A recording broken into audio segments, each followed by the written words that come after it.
waste needs a final resting place. But there are so many forms of waste, not to mention the materials that comprise these forms, that choosing a method of disposal can be a complicated process. Commercial companies that specialize in waste removal disagree.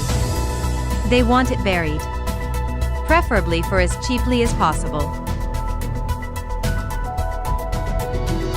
Waste is big business. One form of waste is called inert waste, and a majority comes from construction and commercial sources. It is comprised of metal, wood, asphalt, cement, plaster, drywall, siding, shingles, insulation, brick, soil, concrete, and glass.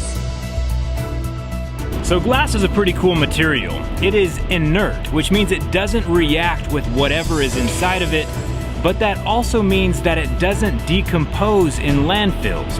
It can take up to 1 million years for one of these things to break down.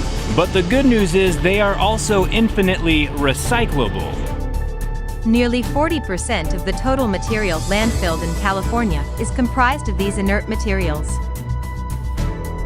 The average consumer can probably identify other forms of waste that overlap with inert material simply by using the colored bins used for weekly trash pickup.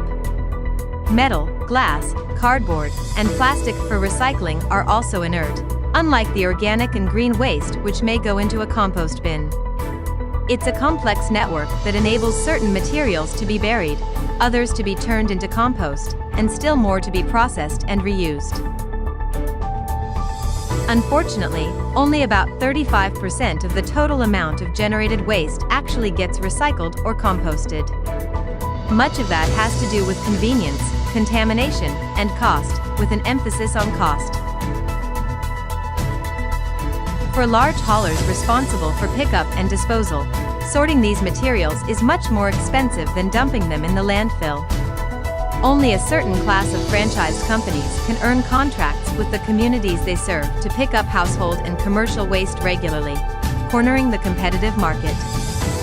Additionally, corporate junk removal companies profit by the sheer volume of their collections, not their environmental practices.